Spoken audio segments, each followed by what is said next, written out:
You're going through Granny's old belongings, and stored away in the attic you find a curious little puzzle box. You take it home and begin to play with it, discovering how the wooden sides of the box can slide in and out to completely rearrange the box. Suddenly you get hit with a bolt of inspiration and move several of the pieces around before sliding them into place with a satisfying click. And that's when you unleash hell. A portal opens up in your room, out of which spills pure darkness creeping across the floor like a fog, swallowing up all light that strikes it almost like a living thing. From the other side of this portal you can hear moans of pain and pleasure, both punctuated by screams of what can only be pure agony. The disturbing rattling of chains amplifies in volume until suddenly a figure steps through the portal.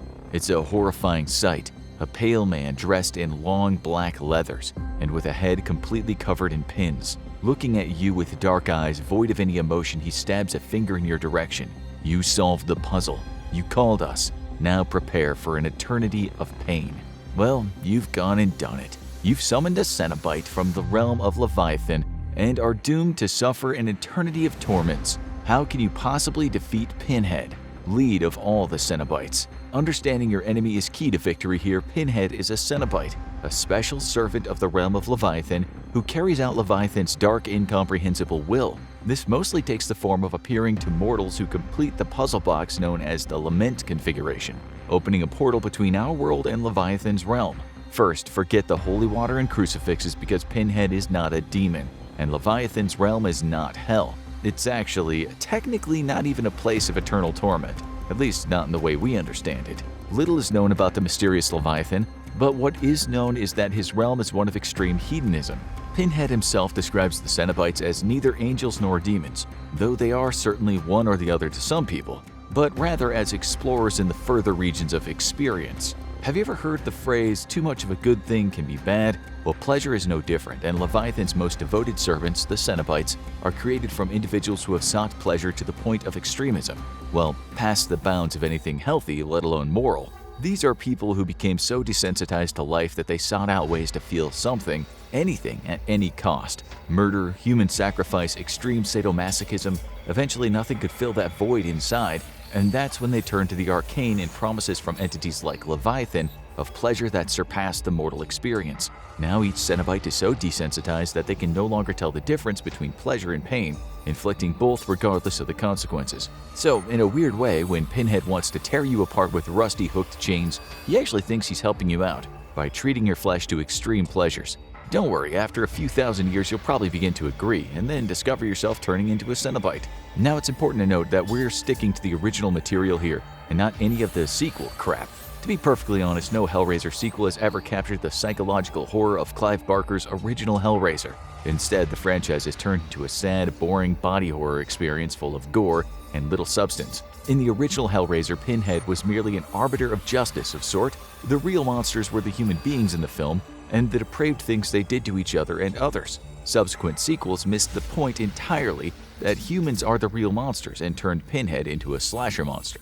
If you're wondering why terrible Hellraiser films keep getting made, it's because the production company who owns the rights must release a new film every few years or lose the rights of the franchise entirely. So in a way, it's like we're all together, already stuck in Leviathan's realm of torments, and are forced to endure an endless stream of horrible Hellraiser films. Also, Keeping Up with the Kardashians refuses to die. But fret not, because in 2020, Clive Barker regained the rights to Hellraiser after a long legal battle. We imagine that his chief argument was to simply point at the steaming pile of fecal matter that is films like Hellraiser Deader and Hellraiser Hellworld, and then the judge was like, oh, okay, yeah, Dimension Films needs to be legally stopped from making more Hellraiser films. So good news, because Clive Barker is once more under creative control of the Hellraiser franchise. And if you've ever read his fiction set in the universe, you know that what's coming next is going to be terrifying. Now, back to keeping your soul from eternal torment. Understanding Pinhead is the key to winning this confrontation, because as an immortal Cenobite, there's little you can physically do to stop him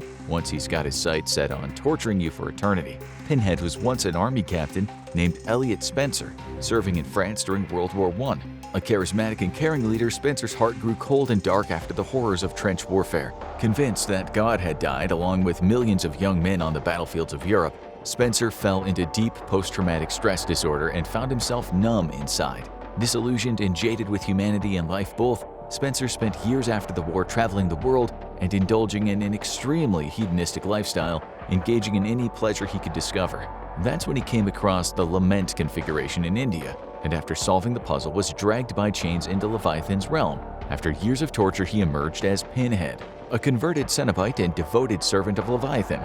Now he answers the call of the Lament configuration, inevitably whisking away those foolish enough to complete the puzzle to torture into eternity. So how in the world do you defeat an immortal not demon who wants to tear you apart with rusty hooks and can appear pretty much anywhere? Cenobites don't just appear to those who solve the Lament configuration, they're simply guaranteed to appear when the box is solved, as the puzzle itself works as an arcane ritual that summons their presence.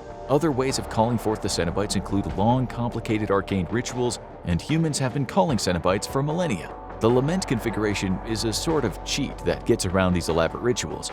It's very clear that the Cenobites are not happy about it, as they often seek to immediately punish anyone who solves the puzzle box even if they're innocent. Cenobites, however, also directly approach humans, influencing them via dreams and inspiring them in various ways. This is especially true of artists who find themselves inspired by dreams the Cenobites feed them and create awe-inspiring, often grotesque or sexually extreme works of art. Sometimes it appears as if the Cenobites are perfectly happy to simply revel in the creation of such art, or in the end result of their inspiration of extreme acts of hedonism or violence. Other times they demand a more direct price for their inspiration, demanding the very flesh of the artists they inspire. The more an individual falls to their influence, the more likely it seems they'll end up on a Cenobite's torture rack eventually.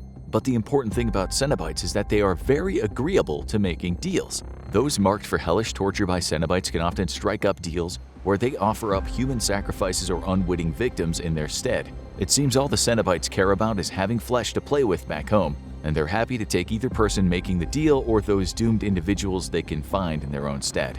So your first step to surviving Pinhead is to offer a deal. It's not exactly the most moral thing to do, but then again, there's probably a whole lot of people who actually deserve eternal torment. Like Vladimir Putin, for instance. That's an easy one. Surely nobody would have any problem with you bartering with Pinhead after putting up Vladimir Putin in exchange for your own life. Need more inspiration? How about African warlord Joseph Kony? You might remember him from Kony 2012, which sparked a global movement meant to inspire the American government to increase military assistance in Kony's capture. The movement worked mostly because Kony is literally evil incarnate who abducts children and girls and gets them addicted to drugs so he can turn them into psychopathic child soldiers. He's done other things as well, but YouTube would immediately demonetize us if we mention them, so you have to Google it on your own.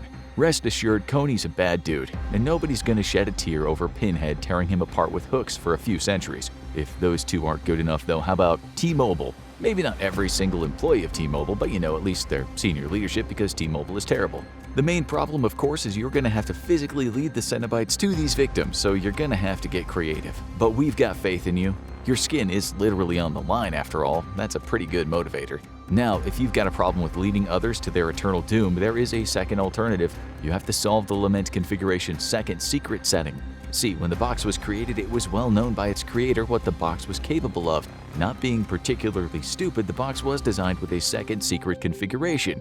However, instead of summoning the Cenobites, the second configuration, the Joyous configuration, to be honest, we're never told what it's really called, so we have to improvise. Anyway, the second configuration actually banishes the Cenobites back to hell, and without a physical portal to reach our world through, there's nothing Pinhead can do once you've sent him back to Leviathan's arms. This second configuration is probably also why the Cenobites hate the Lament configuration so much, and seek to kill and torture whoever summons them through it immediately. However, they seem to be powerless against the box itself, and never actually destroy it. Why this is a mystery, but we're assuming it has to do with some protective magic woven into the box. Solving the second secret configuration is probably only something a Rubik's Cube master could do though, especially when you have no idea how each piece of the box is even supposed to fall into place. So your third option to defeating Pinhead is, well, to let him take you. This might not work for all, but sometimes when the Cenobites encounter a particular individual, Leviathan demands that they be turned into a fresh Cenobite themselves.